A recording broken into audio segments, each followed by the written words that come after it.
Si vous n'avez jamais vu de zélotes dans l'évangile, parce que le véritable zélote, ce n'est pas notre frère Serge. Moi, je suis un premier zélote.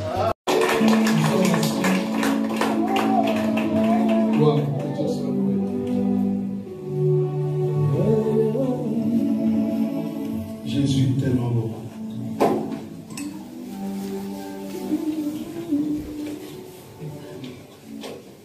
Non, il n'y aura pas de mort. Non. Amen. Il n'y aura pas de mort.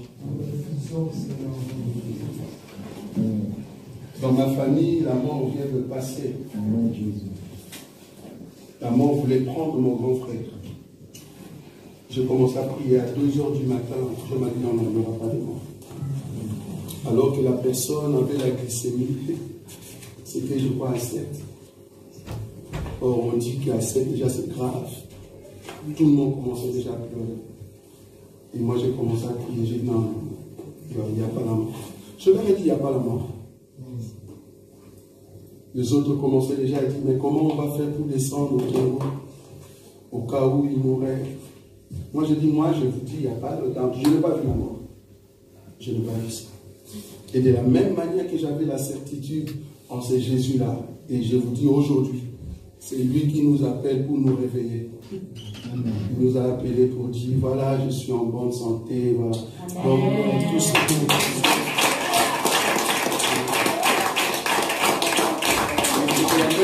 que je déclare, il n'y aura pas de mort dans cette église. Amen. Il n'y aura pas de mort. Même si la maladie, comme vous avez dit, et que cette maladie était arrivée à la dernière phase, la prière que nous avons élevée ici va changer les choses. Amen. Je le crois. Parabole du riche et du pauvre Lazare.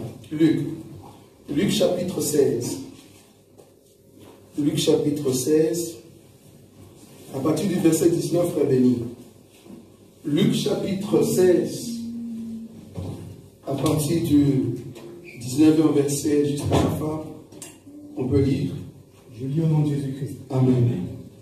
Il y avait un homme riche qui était vêtu de pourpre et de fin lin, et qui chaque jour menait joyeuse et brillante vie. Un pauvre nommé Lazare était couché à sa porte, couvert d'ulcères, et désireux de se rassasier des miettes qui tombaient de la table du riche. Et même les chiens venaient encore lécher ses ulcères. Le pauvre mourut et fut porté par les anges dans le sein d'Abraham. Le riche mourut aussi et elle fut ensevelie. Dans le séjour des morts, il leva les yeux et tandis qu'il était une proie au tourment, il vit de loin Abraham et Lazare dans son sein. Il s'écria, « Père Abraham, aie pitié de moi, et envoie Lazare pour qu'il trempe le bout de son doigt dans l'eau et me rafraîchisse la langue, car je souffre cruellement dans cette flamme. » Abraham répondit, « Mon enfant, souviens-toi que tu as reçu tes biens pendant ta vie et que Lazare a eu les maux pendant les siennes. Maintenant, il est ici consolé et toi tu souffres. D'ailleurs, il y a entre nous et vous un grand abîme, afin que ceux qui voudraient passer d'ici vers vous ou de là vers nous ne puissent le faire. » Le riche dit, « Je te prie donc, Père Abraham, d'envoyer Lazare dans la maison de mon père, car j'ai 5 frères. C'est pour qu'il leur atteste ces choses, afin qu'ils ne viennent pas ici, dans ce lieu de tourment. » Abraham répondit, « Ils ont Moïse et les prophètes, qu'ils écoutent. » Et il dit, « Non, Père Abraham, mais si quelqu'un des morts va vers eux, ils se repentiront. » Et Abraham lui dit, « S'ils n'écoutent pas Moïse et les prophètes, ils ne se laisseront pas persuader quand même quelqu'un des morts ressuscité. » Amen. Amen. C'est une parabole que vous connaissez. Comme vous le savez, nous sommes en train de présenter le parabole. Il m'est venu à cœur de présenter cette parabole du riche et du pauvre Lazare. Ce que j'aime dans cette parabole est que nous ne connaissons pas le nom du riche. Le nom du riche n'a pas été donné, mais on nous donne le nom du pauvre. On dit pauvre Lazare, on a cité son nom. Remarquez un peu la scène qu'on présente ici dans cette parabole. On nous dit que le riche avait une bonne mine, comme on dit, l'argent, les habits, il s'habillait en pourpre, en fin lin, et il avait une vie brillante. En d'autres termes, la vie de luxe. Il mangeait bien. Il mangeait très bien. Et malheureusement, il y avait un pauvre qui était à la porte. J'aime souligner ça, à la porte. Et c'est quoi, au fait, la nourriture du pauvre? Ben, c'est qui tombe de la table du roi. Pardon, du riche. C'est qui tombe de la table du riche, en d'autres termes, la poubelle. Comprenez? C'est-à-dire, c'est qui reste. Le reste qu'on n'a pas pu manger, nous le jetons dans la poubelle. Alors vous, le pauvre, ben, venez prendre et manger. Et c'est là-bas que le pauvre s'est rassasié de cette nourriture-là. Mais malheureusement, à part la pauvreté, Dieu a permis que cet homme, étant encore pauvre, qu'il puisse avoir des ulcères. Il y a déjà une pauvreté qui le frappe, mais il y a aussi des ulcères. En d'autres termes, tu as faim au niveau de l'estomac, et il y a aussi ton corps qui souffre. Le corps n'a pas la grâce d'avoir des habits somptueux. Le ventre n'a pas la grâce d'avoir la nourriture qu'il faut. Et cette personne souffrait 2 fois. Et le chien qui était juste à côté, au lieu de manger la nourriture qui tombait sur la table du roi, non, il préférait manger le plaid. Le plaid de ce pauvre. Et c'est comme ça qu'il léchait le plaid de ce pauvre. Donc la nourriture de chien, c'était les ulcères du pauvre. Maintenant, la parabole nous dit, le jour de leur mort, il y a le riche qui est parti dans le séjour de mort. Mais par contre, le pauvre entre maintenant dans le sein d'Abraham. Et dans le sein d'Abraham, sa vie a changé.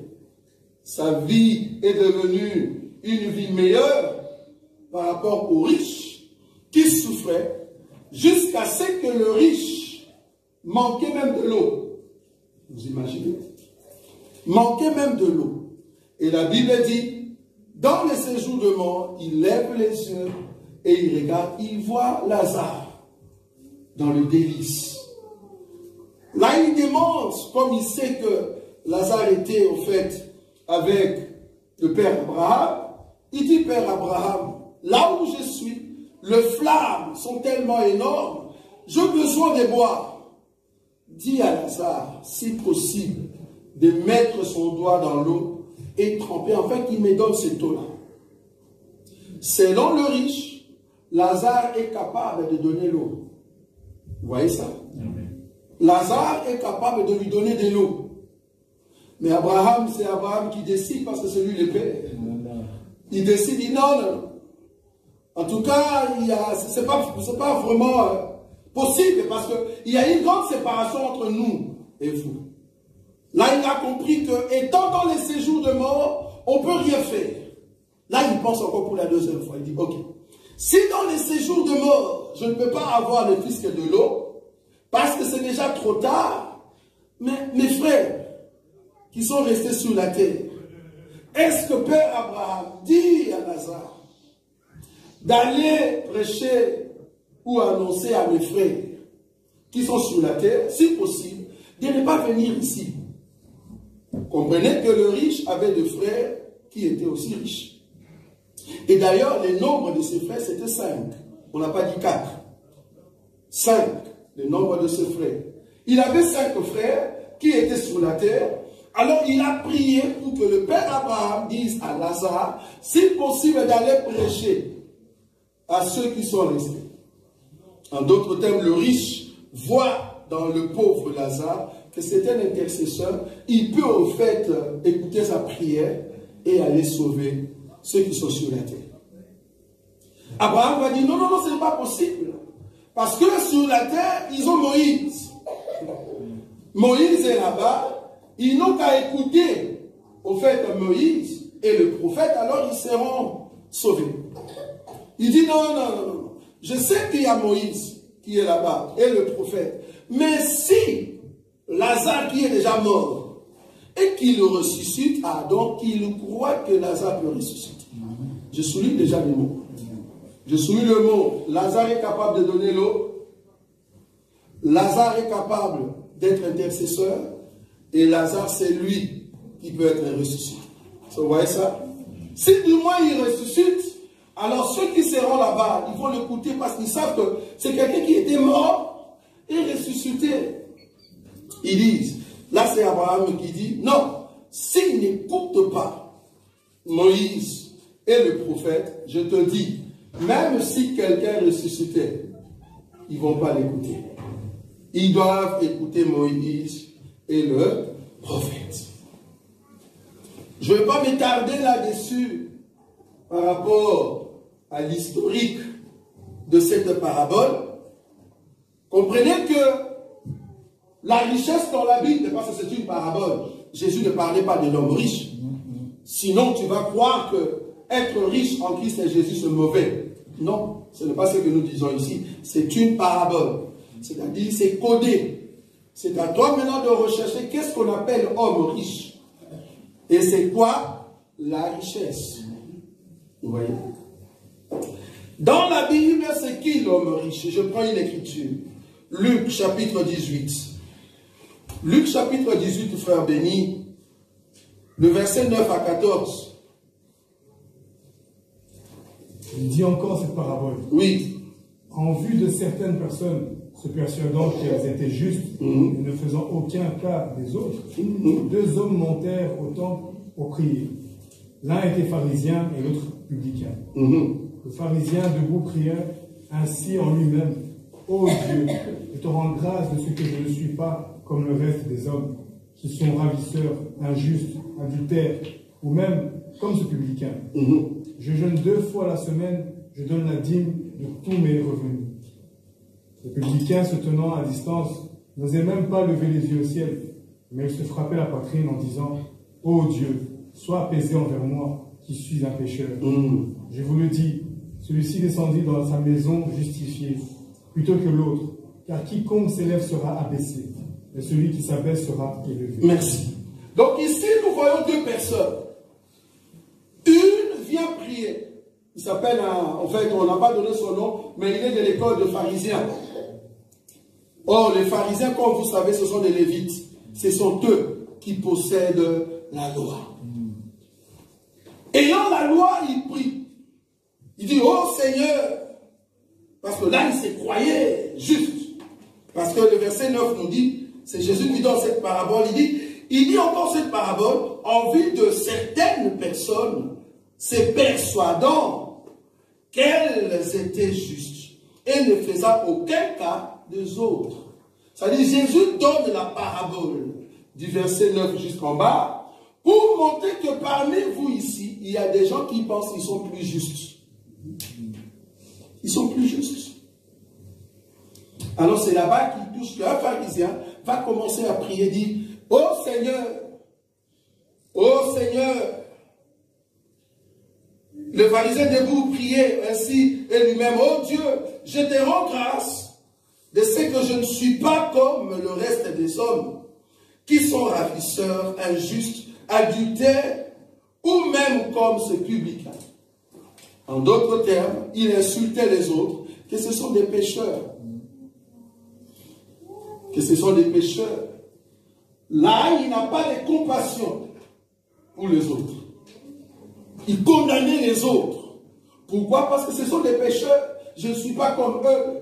Moi, je suis pharisien. J'ai demeuré dans l'école de la justice.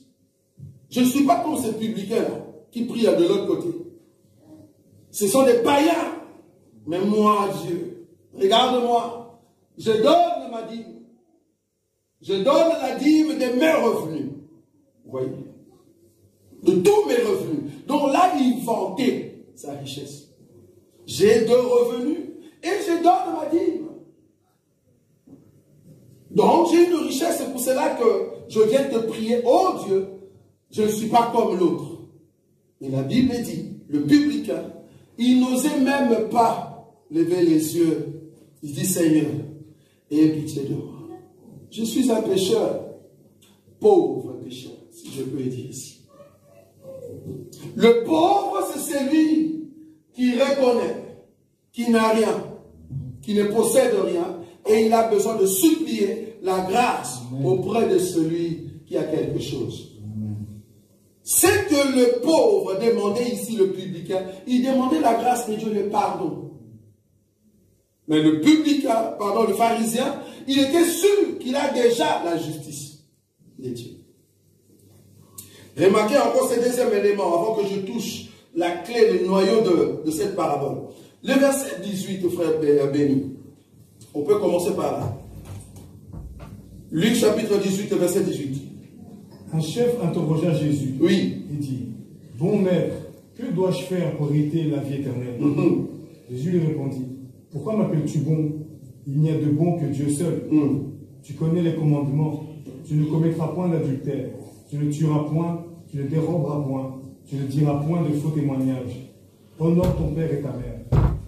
J'ai, dit-il, observé toutes ces choses dès ma jeunesse. Donc, en d'autres termes, il observe cela. Il respecte la loi. Oui, continue. Jésus, ayant entendu cela, lui dit, il te manque encore une chose. Vends tout ce que tu as, distribue-le aux pauvres, et tu auras un trésor dans les cieux.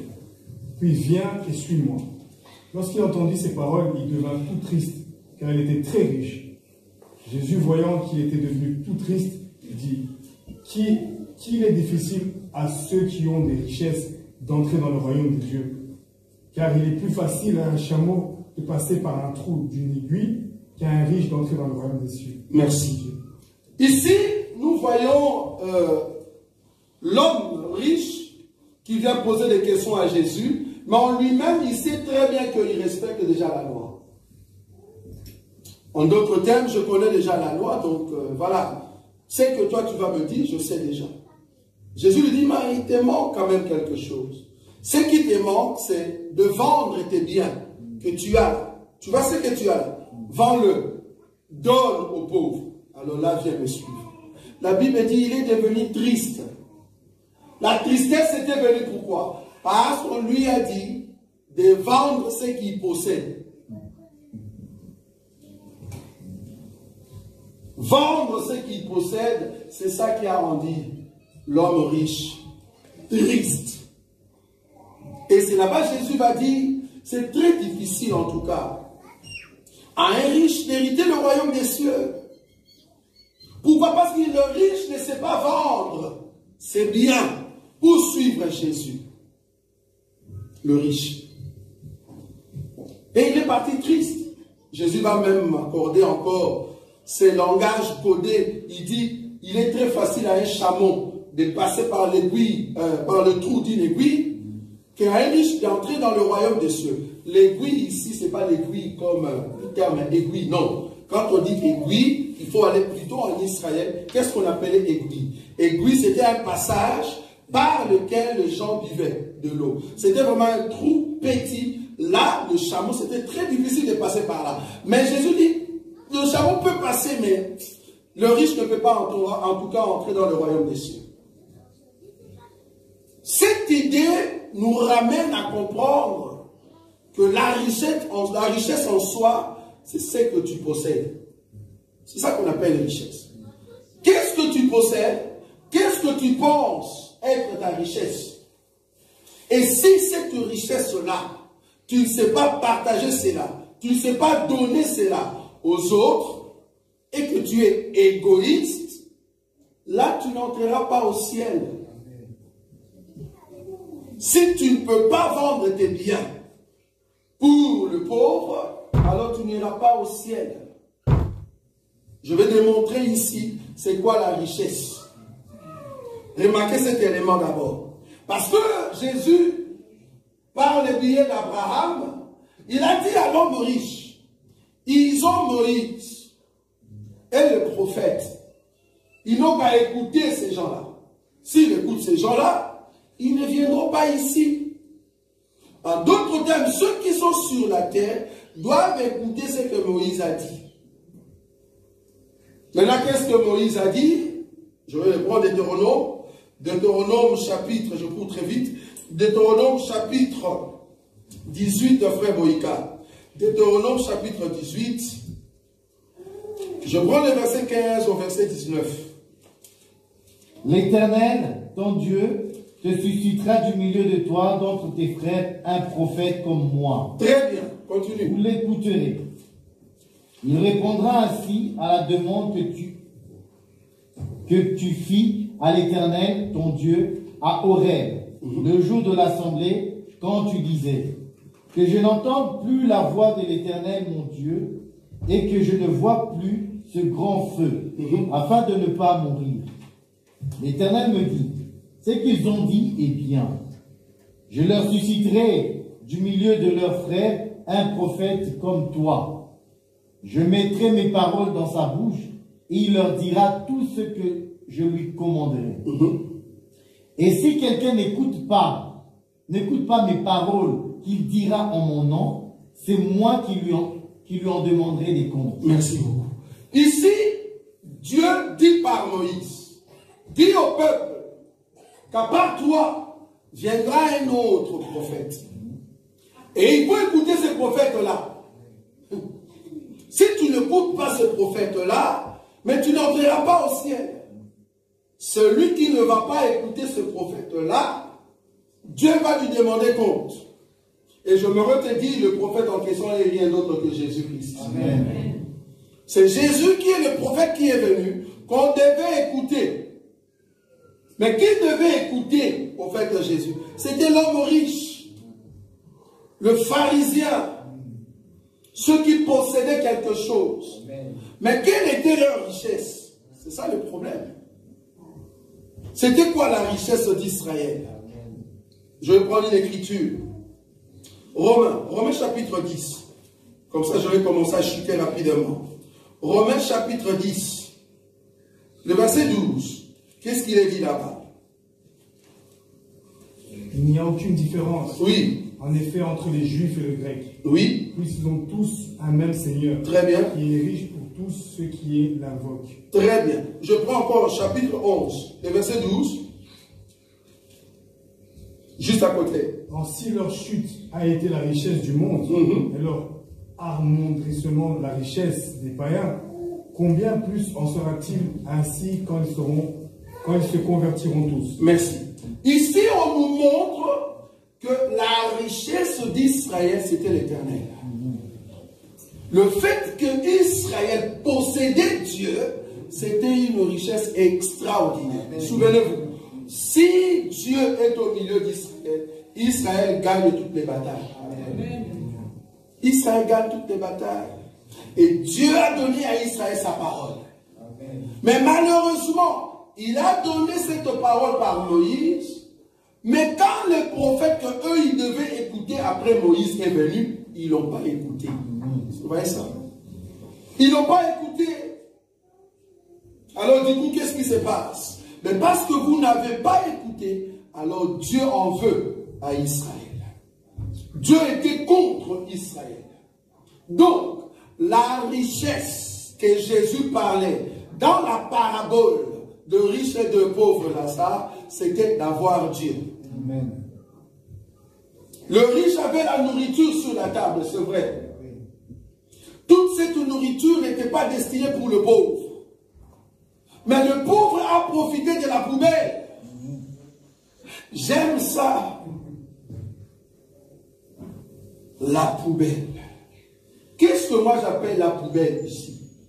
Souvenez-vous que Jésus, il a travaillé pendant 3 ans dans son ministère puissant. Il est venu comme les prophètes que Israël devait écouter. Mais à la fin de son ministère, on l'a jeté comme une poubelle. Vous voyez ça? On l'a jeté en dehors de la porte. Et c'est là-bas qu'il y avait le pauvre. Le pauvre Lazare était là-bas pour prendre quoi? La poubelle. Est-ce que vous voyez ça? Hébreux chapitre 13. Regardez cette poubelle. Je me redis, quand le riche mange et qu'il jette, tout ce qui est dans la poubelle, il ne peut plus manger. Pourquoi? Parce que ça sent mauvais. Ça s'appelle opprobre. Remarquez Hébreux chapitre 13. Hébreux chapitre 13. Je prends quelle écriture ici? 12. À partir du verset 12. C'est pour cela pas que Jésus aussi, afin de sanctifier le peuple par son propre sang, a souffert hors de la porte. Très bien. Sortons donc pour aller à lui, hors du camp, en portant son opprobre. Car nous n'avons point ici-bas de cité permanente, mais nous cherchons celle qui est à venir. Merci. Donc ici, c'est lui qui mange la poubelle. C'est lui qui mange Jésus qu'on a jeté. Tu as une vie à venir. Donc la vie éternelle est en celui qui reçoit la nourriture que les riches ont jetée. Voilà. Or, la nourriture que le riche a jetée, c'était au fait notre Seigneur Jésus. Amen. Parce que remarquez que le Seigneur Jésus, à la fin de son ministère, c'est lui qui était le véritable pauvre Lazare. C'est lui qui était le véritable. Parce qu'il cherchait à tout prix manger. À la croix, il a dit, j'ai soif. Mais il n'y a personne qui pouvait lui donner cela. On l'a frappé. Il était blessé. Il y a les sangs qui coulaient. On a mis des clous sur ses mains et sur ses pieds. Et les sangs coulaient. C'est ça des ulcères. Vous voyez? Les ulcères commençaient à quoi? À sortir. Or, quand les ulcères sont là, il faut qu'il y ait des chiens. Les chiens qui viennent au fait pour lécher quoi? Les sangs. Or, la Bible reconnaît que ceux qui étaient des chiens, c'est toi et moi. Amen. Mais aujourd'hui, nous avons eu la grâce de venir lécher les plaies de Lazare. Nous avions faim, c'est normal. Mais la nourriture qu'on nous a donnée, c'est le plaie de Lazare. Car la Bible dit, c'est par ces meurtrissures que nous sommes guéris. C'est par le meurtrissure du Seigneur. C'est par ces ulcères que nous sommes bénis, que nous sommes guéris, que nous sommes sauvés. C'est par ces plaies. Jésus, c'est lui au fait la poubelle qui a été jetée par le riche pharisien. Et toute personne qui mange le Seigneur Jésus jeté dehors, vouloir ou pas, tu vas entrer dans la vie à venir. C'est-à-dire tu vas vivre l'éternité. Mais j'aimerais quand même exhorter une personne. Exhorter une personne qui possède une richesse. Parce que la richesse, vous l'avez compris, ce n'est pas seulement l'argent. Il y a des gens qui ont l'argent, mais qui sont pauvres. Moi, en tout cas, dans mon pays, j'ai vu les gens détourner des millions, mais qui sont pauvres. Ils détournent des millions dans les caisses du contribuable, mais cependant, ils sont pauvres. La richesse, ce ne sont pas des maisons. La richesse que toi et moi nous recherchons, nous savons que c'est Jésus. Mais ces gens-là, ils pensent que la richesse, c'est l'argent. Et tu vas remarquer que beaucoup d'entre eux, la nuit, ne dorment pas. La nuit, ils ne savent pas dormir.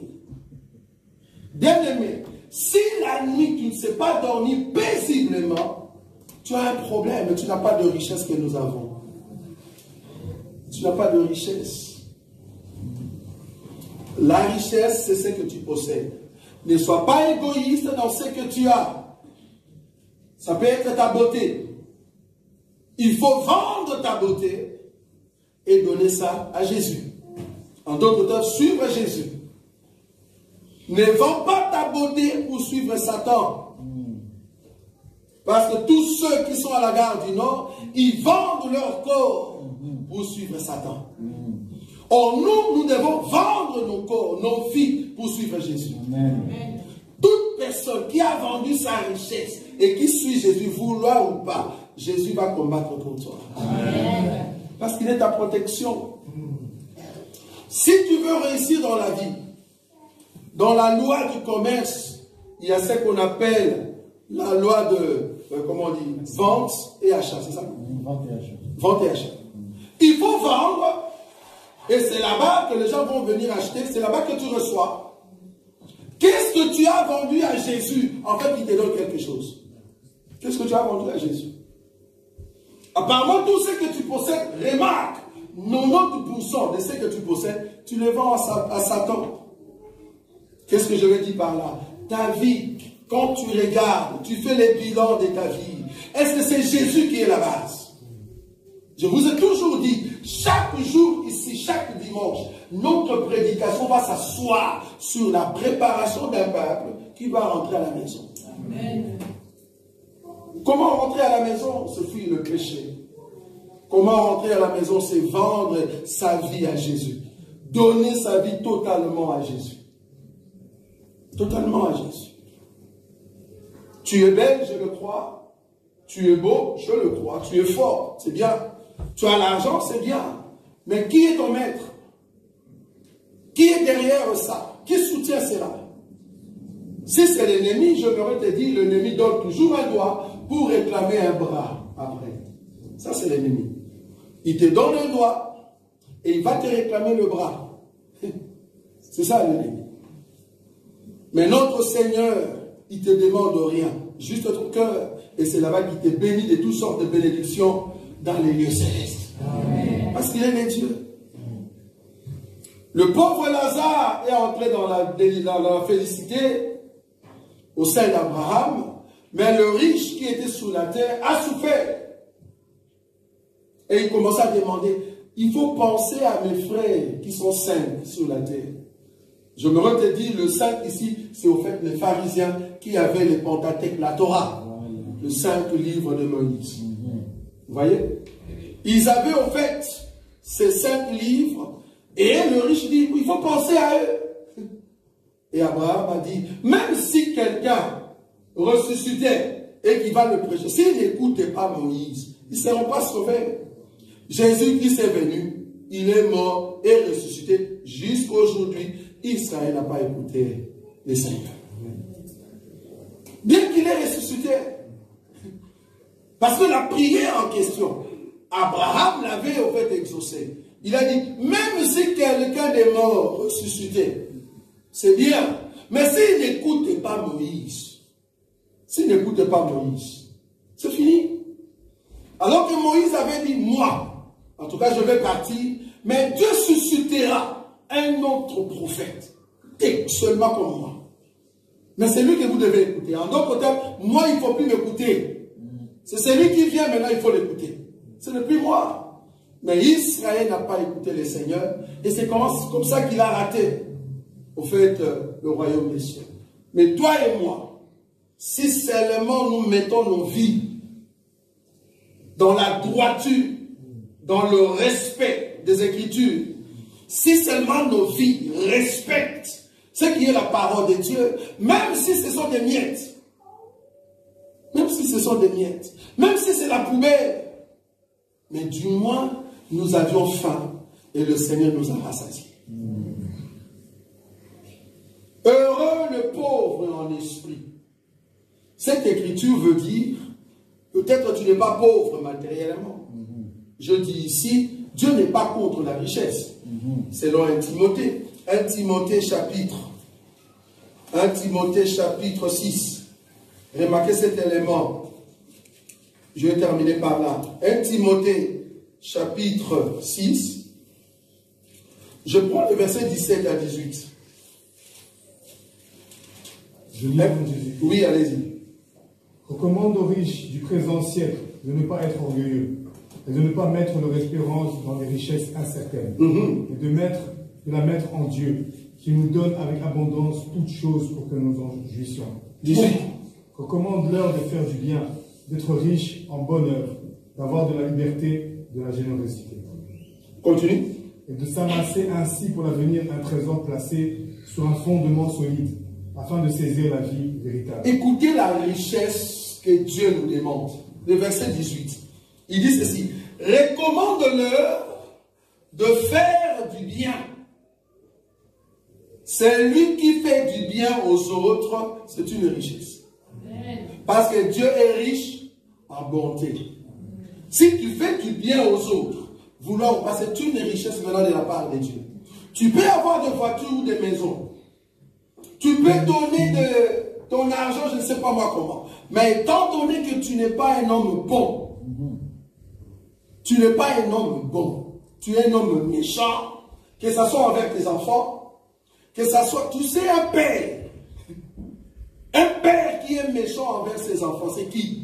C'est un père qui laisse les enfants faire ce qu'ils veulent. Ça, c'est un mauvais papa.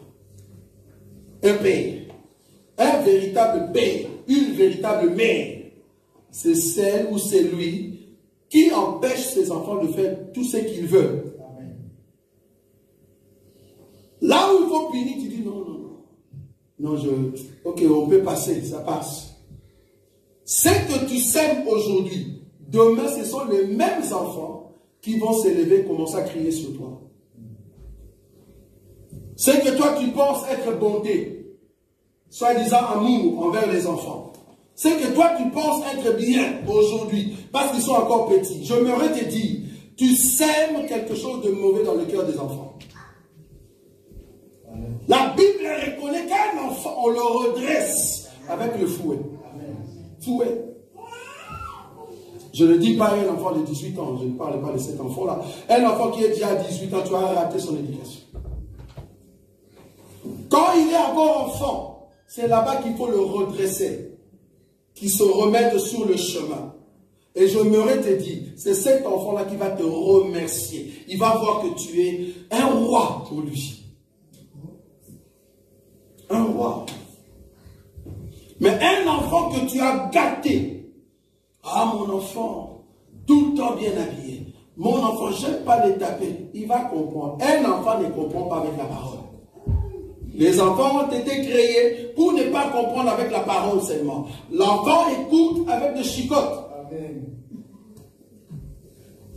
Un enfant qu'on ne tape pas, c'est un bandit que tu prépares, je le répète. Un enfant que tu ne tapes pas, c'est un bandit que tu prépares demain. Ça sera la première personne qui va s'élever contre toi. C'est la même personne qui va crier contre toi. C'est parce que tu l'as aimé trop. C'est mon enfant chéri, l'enfant de ma souffrance. Continue de dire ça. C'est lui qui va s'élever contre toi. La Bible dit, Dieu a tant aimé le monde qu'il a donné qui? Son fils. Bien qu'il a tant aimé le monde, il a donné son fils. Mais il l'a amené à la croix. Le fils qu'on aime, il faut l'amener à la croix. Parce que le fils en question va honorer le Père. Mais si tu n'as même pas ton fils à la croix, tu le cajoles tout le temps, c'est lui qui va s'élever contre toi. Un enfant ne coûte que par des chicottes. Dis aux riches d'aujourd'hui, dis-leur de faire du bien, d'être riche en bonnes œuvres, d'avoir de la libéralité. La libéralité veut dire, Dieu me donne de l'argent. Alors, qu'est-ce que je peux donner à Dieu? Il m'a donné la beauté. Qu'est-ce que je donne à Dieu? Dieu m'a donné la force.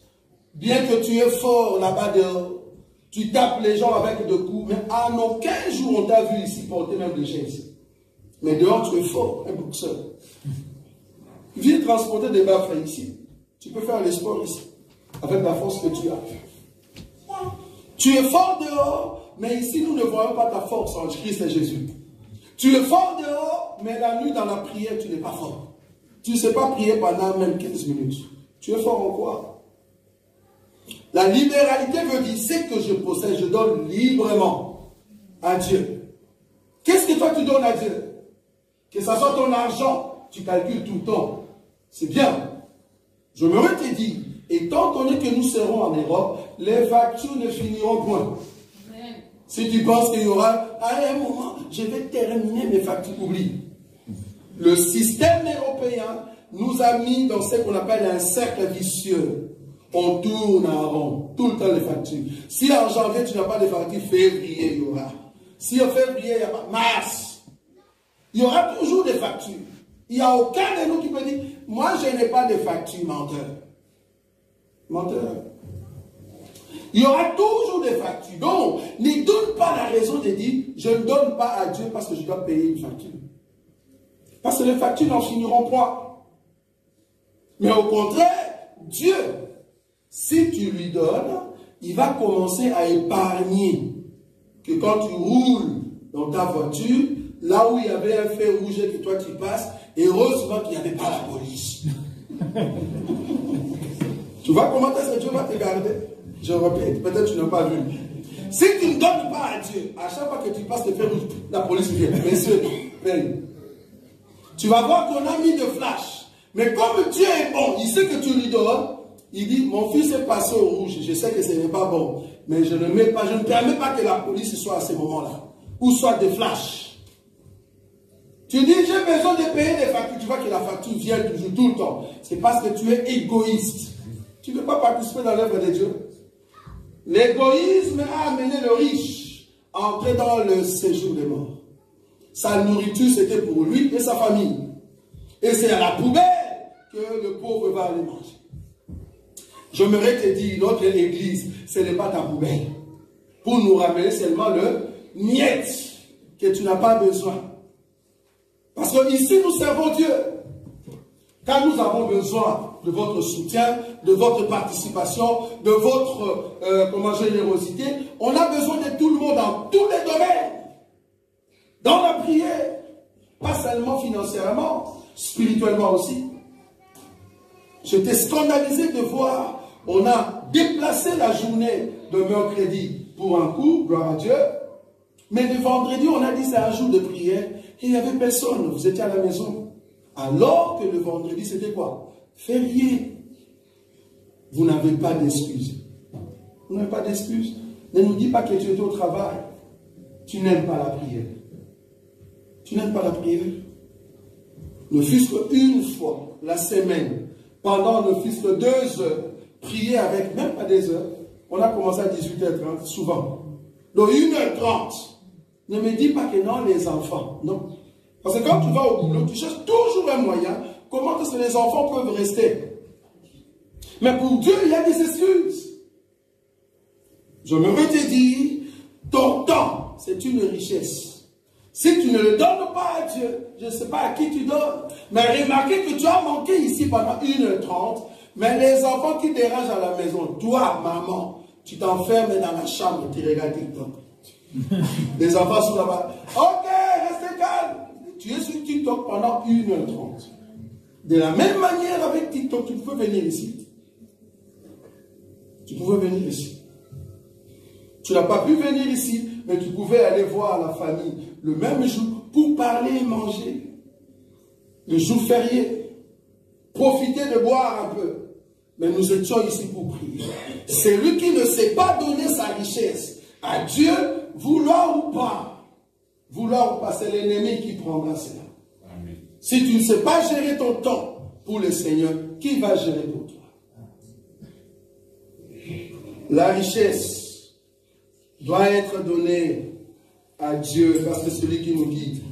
Dieu n'est pas contre la richesse, mais par contre, Dieu veut que tout ce que nous possédons, nous puissions lui donner, parce que c'est lui qui est la base de toutes choses. De la générosité, 19, et de s'amasser ainsi pour l'avenir un trésor placé sur un fondement solide, afin de saisir la vie véritable. Or, la vie est véritable, c'est au fait le royaume éternel. Nous voulons aller au ciel, tu dois bien gérer ton temps. On nous a appris à l'école, il faut gérer son temps. Si on t'a donné 24 heures, ben il y a 8 heures pour le travail, 8 heures pour les divers et 8 heures pour le sommeil. C'est ce qu'on nous a appris. C'est à toi maintenant de gérer tes 8 heures de temps pour le travail, 8 heures pour dormir et 8 heures de divers. C'est à toi de gérer cela. C'est ce qu'on nous a appris. Mais je me te dire, dans ces temps-là, tu sais aussi avoir un temps pour Dieu. Le temps, c'est de la richesse. Quelqu'un qui est en prison comprend que le temps, c'est la richesse. Parce que là-bas, il n'a pas de temps. À chaque fois, il est comme un esclave. Debout, on te frappe, va te laver. Donc, comme un esclave. Mais toi, tu es libre de prendre un temps et de chercher la face de Dieu. Si le pauvre a été agréé, c'est parce qu'il a compris dans son cœur que la nourriture qu'on me donne, bien que j'ai de plaie, mais dans mon cœur, j'ai une richesse éternelle. Le peuple de Dieu sont bénis parce que leur vie à l'intérieur a une richesse éternelle. La richesse éternelle, c'est d'avoir Dieu. Or, Dieu, c'est la parole. Dieu, ce n'est pas un papa Barbie blanc avec une robe blanche qui est assis et qui écoute la prière. Non. Dieu, c'est la parole. La parole que tu écoutes, c'est ça Dieu. Si tu mets cette parole en pratique, voulant ou pas, tu seras sauvé et tu vas entrer dans l'éternité. Amen. Amen. Amen. Nous sommes debout, nous allons prier. Oui, j'ai...